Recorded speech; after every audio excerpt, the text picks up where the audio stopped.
along with technology as well. Because today, a lot of organizations, even schools, have already started to merge these two positions together to say, I don't need a librarian, I don't need an information technology person, I need one person who can do both. And in my opinion, we're going to see that coming the way that technology and librarianship going to merge into one and have people to do the same skill. And I don't find anything to call it other than down the road is knowledge management. And the rule here is really a couple of things. One is these knowledge professionals, and not the knowledge workers, but the knowledge professionals who are going to be working, sitting at the table with decision making. They have to find, first of all, they have to find their chair at the table, because without having them at the table, they have no significant impact. That's the first thing. They need to be executives who have some say in the organization.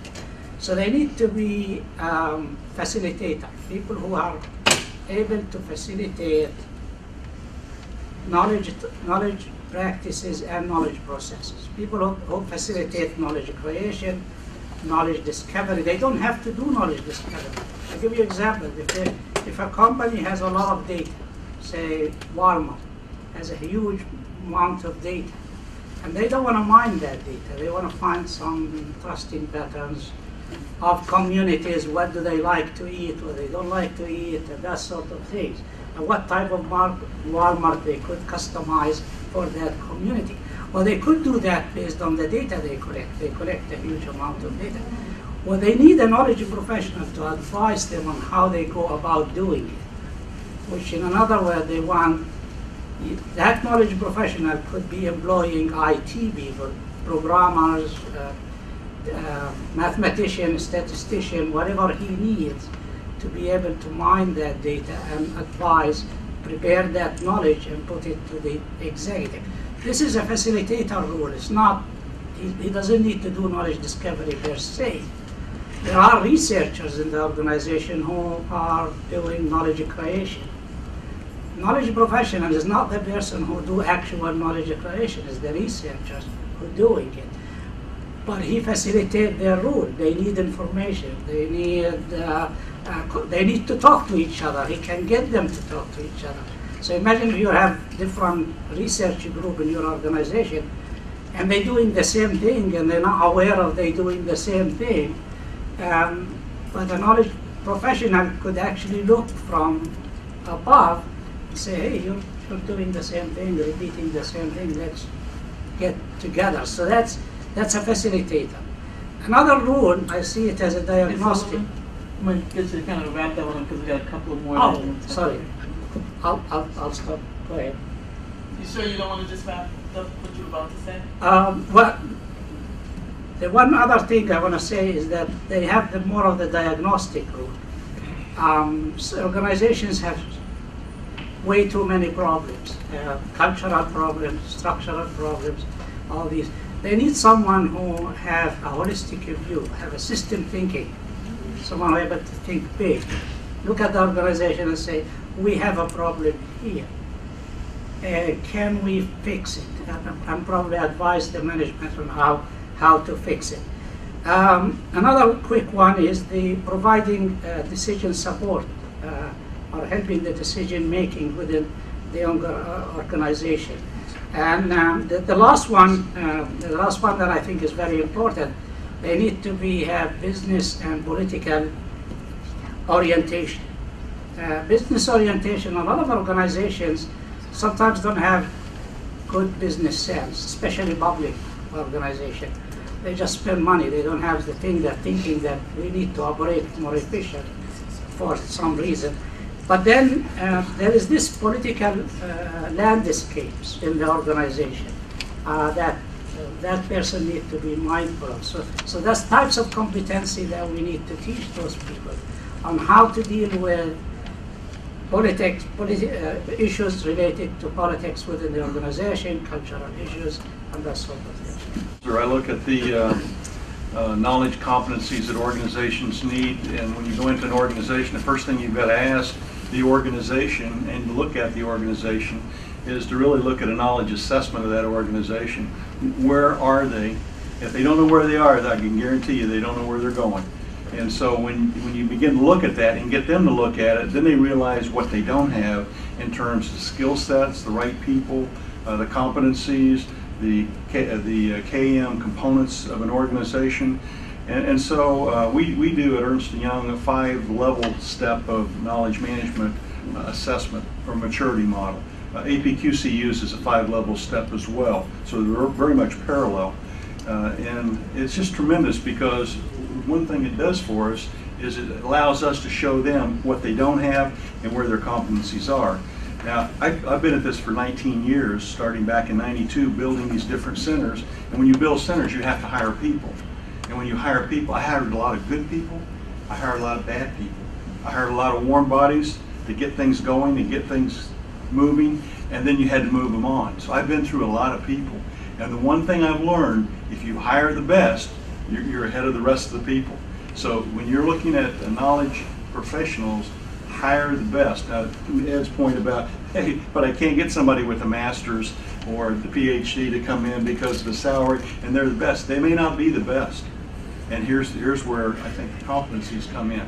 You start looking at what competencies really needed to do a knowledge job. A knowledge, not a component, but the job. What's the job? We talked earlier in the first panel about what's the role and responsibility. First thing people want to know when they come in, what's my role, what's my responsibilities? And you have to be able to define those for people. Not what's the component or what area am I going to be in, what is expected of me, and what are you going to measure me by. So when I look at organizations that I've managed and or ones that we've consulted with, about 50% of the organizations already have knowledge management competencies in place. They've worked with their HR leadership to create job positions and position classifications or work classifications. Saying I've been at this for a long time, we've created at Ernst & Young a work classification and a job description for those 3 areas. One for a leadership area, whether it's a CKO, there's a position description and a classification. A leader, a KM leader or director level position, there's a position classification and a description. A knowledge manager, same thing, but a knowledge manager 1, a knowledge manager 2. We looked at the knowledge worker, entry level 1, entry level 2. And we really work closely with the HR people to say what really belongs here. Now, obviously, in your description, you get the balance of what's the position, what's the role, what's the competency in KM that this covers. So you're going to get that flavor. But you've also got to balance that out in your classification, your position description with what are the general behavioral competencies that are necessary at those different levels. Leader, manager, worker. So if you don't have those addressed in your competencies and you're not looking at them as a combined competency model, then you're missing the boat here, because what we found was we get a lot of people that got theory right out of college. They came from KSU or came from other places, and hey, look what we know. But look what, I don't really care what you know. I care what you can do. And I don't care what's on your resume, because first of all, you say you're a knowledge manager. I don't know what you manage. And I don't know how you manage, and I don't know if that skill set allowed you to do what I'm expecting you to do today in this job. So then you've got to train people and make sure you qualified people to see, do you have the right competency in terms of being able to demonstrate? So do you have the KM competency? Do you have the qualification competency? And what we found was the standards are not the same all across the board. So if you took Goodyear or any of the other organizations out there and said, let's match all of your position descriptions and work classifications against theirs, assuming they have them, and take 50 companies, and this might be another thing to do. I'm always into the thing to do thing, but I would take 50 major corporations, go to the major corporations, get that bill and look at them and see where the differences and where the gaps are, see where the similarities are. I go to the Office of Personnel Management, which I think you're going to do, or at least consideration for that. Get them to classify this and get them to get it structured in a way that government, business starts to say, okay, we adopt that.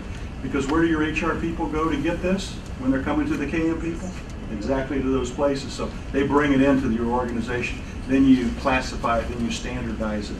But what we're not seeing is standardization, therefore it's difficult when you're looking at that. The last thing is I see competencies is that we talked about the people, the process, the technology. That's pretty old thinking. It goes back in the 70s. And I just sort of move off of that for a while and say, actually Carl was drawing circles in here, concentric circles. You see a little gray area in the middle, I saw that. And that's kind of where many of us are today in knowledge management. You think about that as, that's the little area of our competency. I would say get rid of that. I would say draw a line, move all that off to the side, and then draw one big circle and put as many little circles in there as you want. Because it's not about a people, it's about many people. It's not about a process, it's about all kinds of processes within the organization. It's not about a technology. You and I were talking about the multiple technologies Linnea is building at Lockheed. There's multiple technologies, and this is where a KM person has to begin to develop. This is what you have to begin to teach them or share with them what they need to know in business about the kind of technologies, the kind of processes, the kind of people, interface skills that have to intersect for them to have that kind of competency. I'd take that person any day over somebody that came to me with their certificate at a KM that says, look, I don't have a certificate, but I can do all this and I can intersect and I know this business, I know how to do this, and let me demonstrate it. So people that come to us, we give them a 6-month window. Nice talk, nice certificate, appreciate it, you're hired. Let's see what you can do. You got a 6-month window. And if they can't do it, they can't stay. And then we figure out a new home for them.